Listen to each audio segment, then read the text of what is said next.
Livro O Gênio Céltico e o Mundo Invisível. De Leon Denis, 1927. Capítulo 4. A Bretagne Francesa. Lembranças druídicas. Nossa Bretagne sempre foi muito descrita, dispensando que eu me detenha em evocar suas paisagens. Terra de granito, com suas florestas extensas, suas regiões imensas, suas costas recortadas que as ondas desgastam sem cessar, a Armory que foi durante longo tempo, na Gália, o refúgio dos druidas, a cidadela do celtismo independente.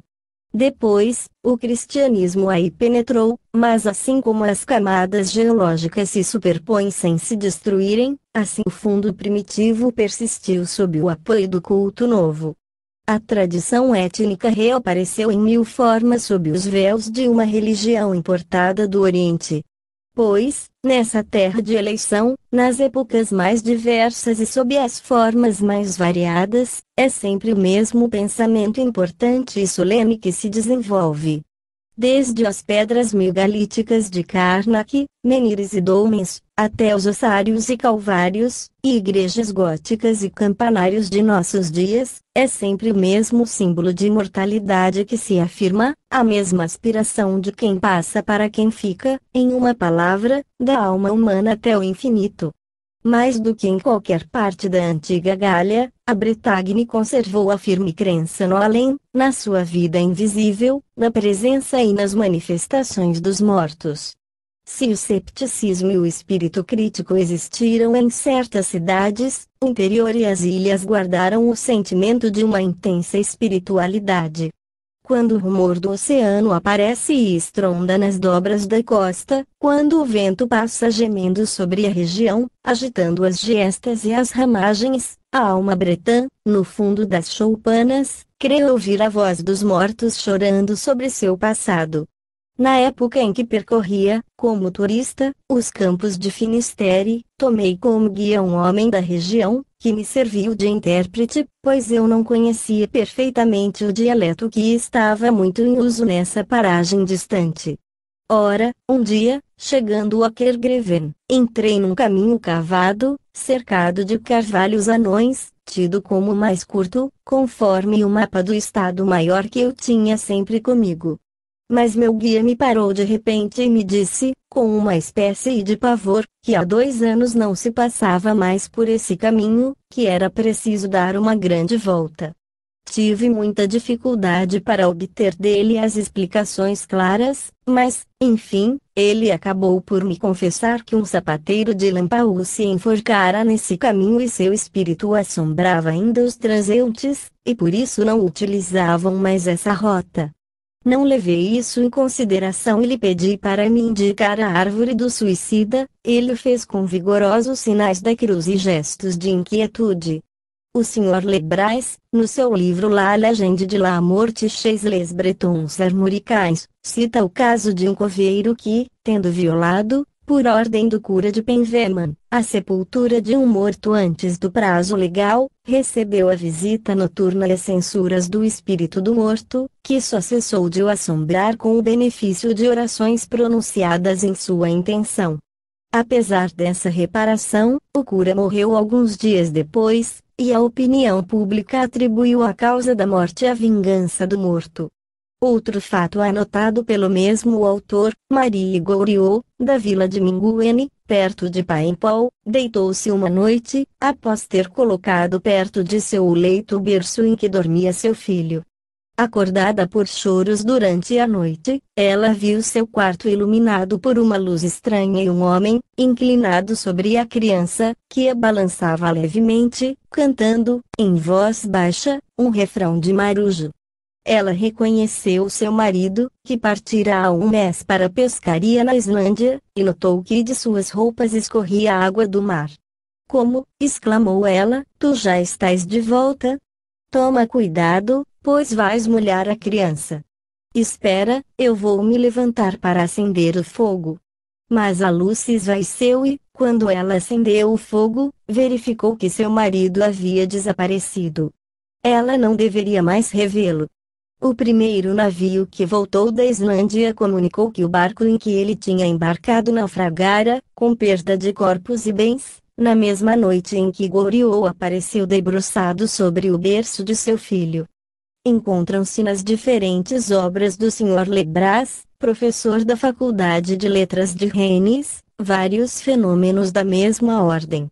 Eis como ele se exprime, sobre esse assunto, no prefácio do livro acima citado. A distinção entre o natural e o sobrenatural não existe para os bretões. Os vivos e os mortos são, do mesmo modo, habitantes do mundo e vivem em perpétua relação uns com os outros.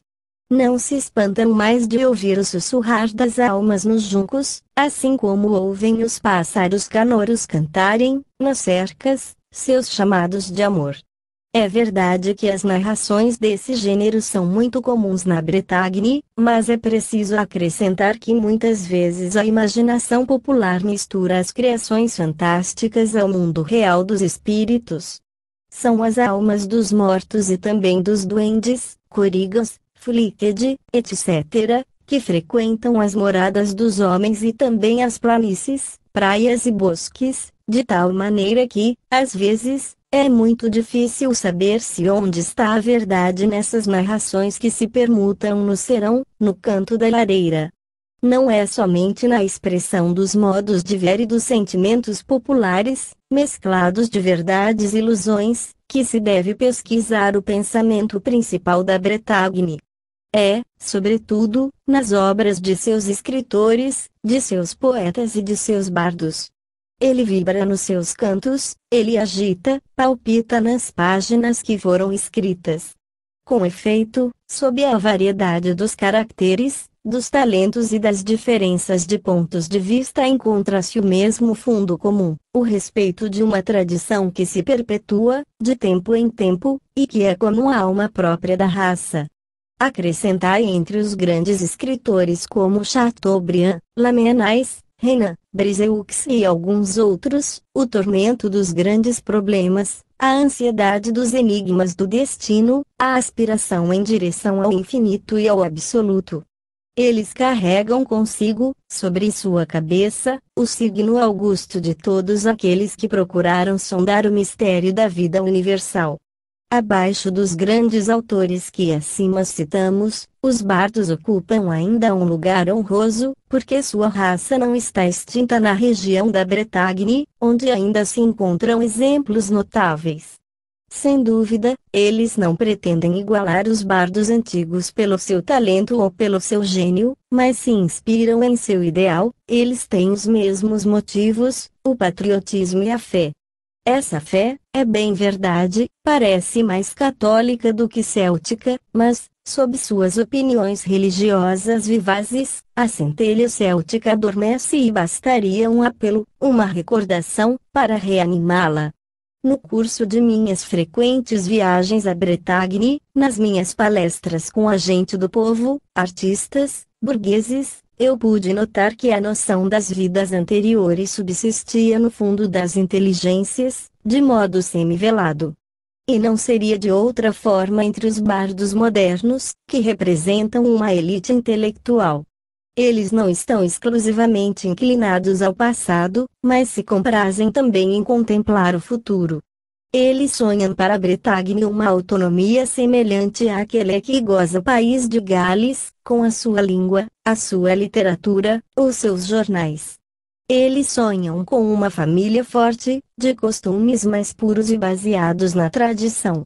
Eles sonham em uma união estreita com os países de além-mar de origem céltica, aliados no sentimento de um destino comum. Eles conservam, no âmago do coração, uma confiança inalterável nos destinos da raça, no triunfo do celtismo e de seus princípios superiores, liberdade, justiça e progresso. É isso que os leva a crer numa missão sagrada, numa função social regeneradora. É isso que comunica às suas estrofes esses valores que fazem, às vezes, vibrar a alma popular. Seu verbo inflamado será suficiente para sacudir a indiferença e galvanizar as multidões? Não, certamente, porque é preciso para isso o auxílio poderoso do além, o concurso ativo do mundo invisível. Notemos que esse movimento de opinião em favor do regionalismo não é especial para os bardos. Os intelectuais de todas as classes, de todos os partidos se associam. Eles reclamam essa descentralização prometida pela Revolução Francesa, e que não foi ainda realizada. Na Bretagne, o patriotismo local não é exclusivo, respeitando os liames que unem estreitamente a França, ela quer um lugar especial para a pequena pátria na grande manutenção da língua céltica, que é como o paládio da raça bretã. O movimento pancéltico não tem, na Bretagne, o caráter separatista de que certos críticos a acusaram. É uma pena que no Congresso de Quimper, em 1924, uma ínfima minoria de congressistas tenha concebido essa vaga ideia. A divisa geral era, franceses em primeiro lugar, bretões depois, 17. Início da nota do redator 17. Ver a revista La Bretagne Touristique, de 15 de outubro de 1924. Fim da nota do redator. O objetivo dos dirigentes é o de regenerar a raça por um idealismo elevado, feito ao mesmo tempo de um cristianismo depurado e de um retorno às tradições célticas, em tudo que elas têm de mais nobre e maior. É nesse sentido que todos os celtistas da França e de outros lugares simpatizam com esse movimento. A obra dos bardos bretões apresenta eclipses e desigualdades, às vezes ela se confina na penumbra dos guers e dos guerziou, cantos populares que os obscuros improvisadores vão divulgar, de aldeia em aldeia, de procissão em procissão, mas às vezes também ela rompe em estrofes vibrantes, pela voz deste bardo cego, Ioni Arguene, que em 1792, nas ruas e praças de Quimper, reanimava a chama dos entusiasmos patrióticos entre os mais indiferentes. 18. Início da nota do redator 18.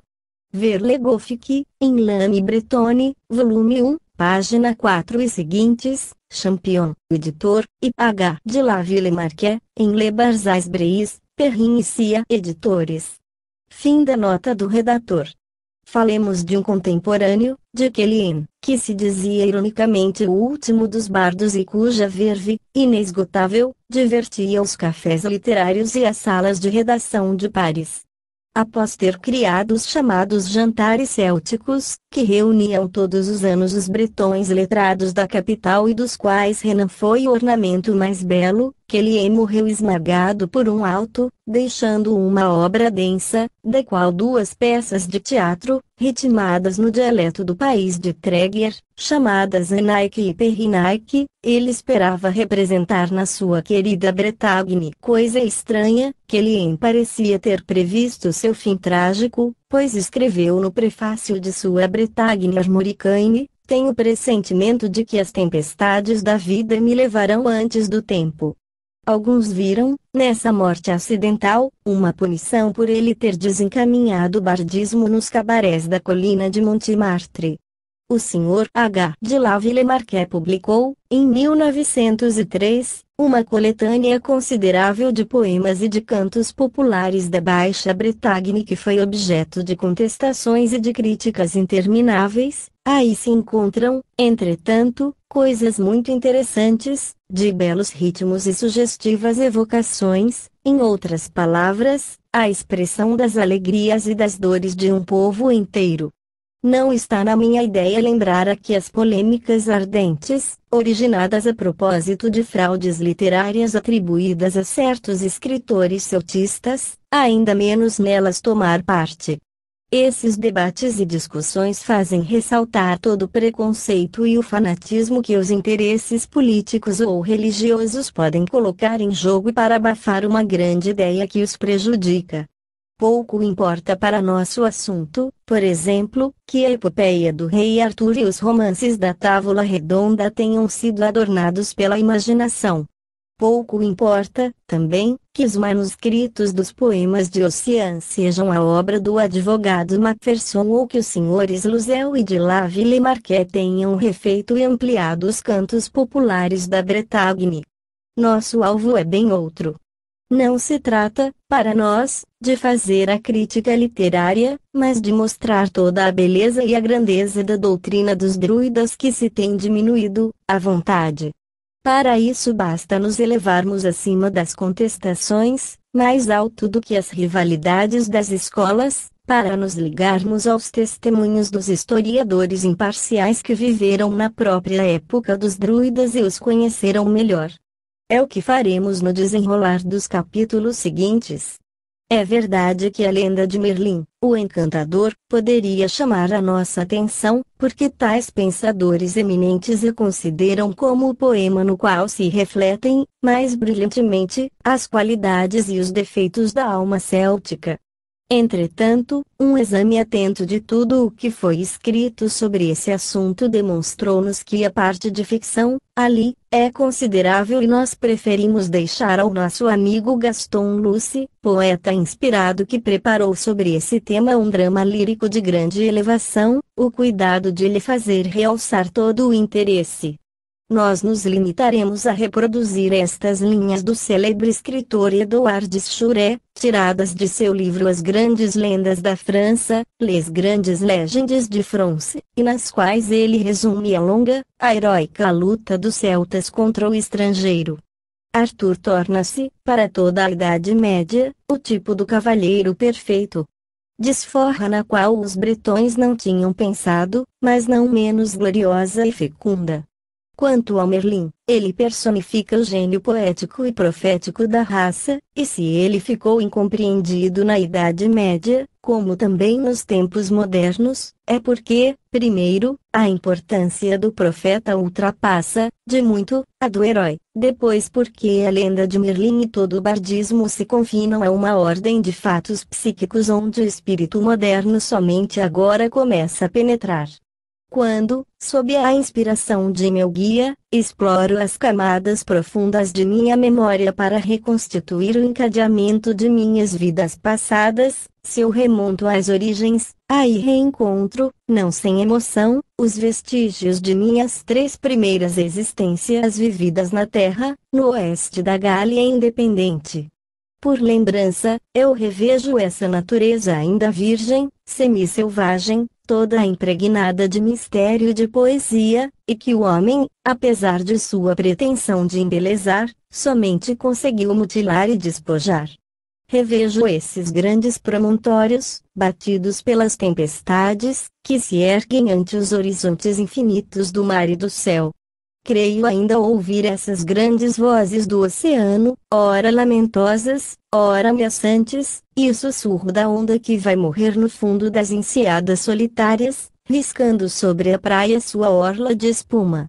A vaga embaladora não seria a imagem do pensamento humano, sempre inquieto, sempre fremente e agitado?